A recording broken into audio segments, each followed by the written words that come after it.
V tomto videu si ukážeme rez čiernych rybezlí stromčekovitého tvaru. Čo je dôležité vedieť pri čiernych rybezlách? Čierne rybezle nám rodia na jednoročných výhonkoch, čiže na výhonku, ktorý mi vyrašiel v roku 2014, budem mať v roku 2015 úrodu. Režeme ich teraz v marci alebo v februári, ak to dovoluje počasie, keď je už trošku teplejšie. Včera už bolo 12 stupňov, takže môžeme sa pustiť do rezu. Čo je dôležité? Pri stromčekoch a aj kríkoch nenechávame staršie konáriky ako 4 roky, alebo až 3 dokonca. Vždycky tie staršie zrežeme hlbšie, aby nám vytvorili miesto pre takéto dlhé, veľké šľahúne jednoročné, ktoré budú tento rok plné, obsypané v podstate čiernymi rybezlami. Takže začneme týmto stromom. Máme tu dosť starú časť, tuto, a pod ňou mi takto krásne raší nová mladá, ktorá mi tú dieru vzniknutú zaplní. Preto ja môžem zobrať nožnice a urezať to až tuto. Má to už priemer vyše 1,5 cm. Ako vidíte, bol to dosť veľký konár. OK, teraz som tu dal priestor. Tieto výhonky mi tento rok vyrastú do veľkej výšky a na budúci rok ponesú úrodu. Takto sa to strihá. Máme tu krásne dlhé jednoročné výhony, ktoré mi tento rok ponesú. Tie nechám. Tu máme zase nejakú starobu, z ktorej mi tuto zo spodu mi tuto raší nový krásny výhon, preto starú časť odstrihnem takmer celú takto, aby som dal priestor novej mladej.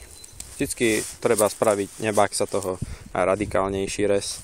Tu vidíme znova starú časť. Toto mi vyrašilo v roku 2014, toto v roku 2013, toto v roku 2012. To už nemá na sebe takmer žiadne puky, preto to musíme odstrániť. A namiesto toho tu máme krásny výhon jednoročný, ktorý je obsadený pukmi, ktoré mi ponesú úrodu. Pozrieme sa z druhej strany. Znova tu máme ten prípad, veľmi staré drevo, ktoré už má krátky prírastok. My potrebujeme dlhý prírastok, ako je tento šľahúň. Preto ho dáme do hadov tiež.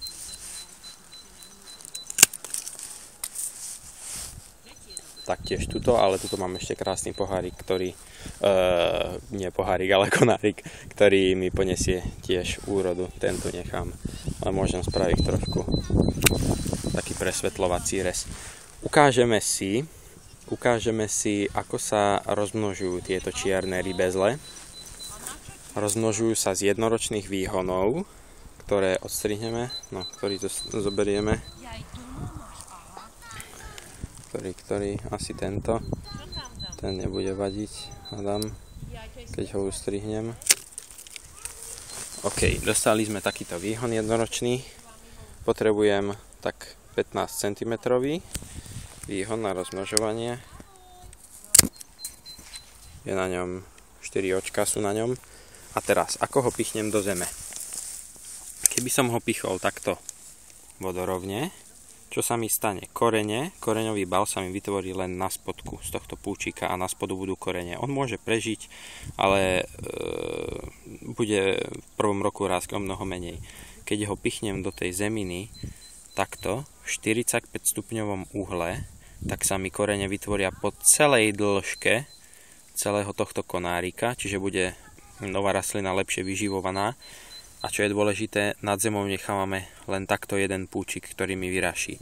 Z týchto ostatných púčikov, toto bude v podstate kríček, z týchto ostatných púčikov ten vlastne si vytvorí obrast, ktorý mi zíde zo zeme a necháme len takto jeden púčik. Môžeme ho prikryť 7-decovým skleneným pohárom, aby sme ho ochránili pred nejakým mrazom alebo čo. Prípadne v lete sa nám vytvorí možno tak polmetrový šľahuň z tohto púčika. A takto v podstate si môžeme rozmnožiť rybezle, že by sme z nich mohli vysadiť celé pole. Takže táto rybezla je už finito, hotová, obrezaná.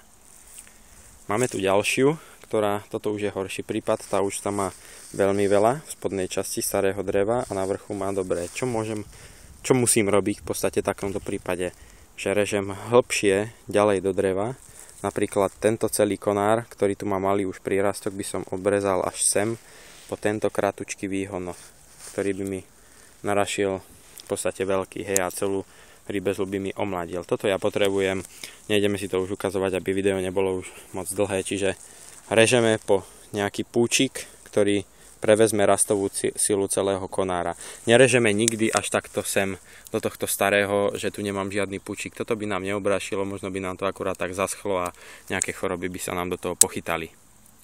OK, takže toto by bolo o rozmnožovaní a strihaní čiernych rybezlí.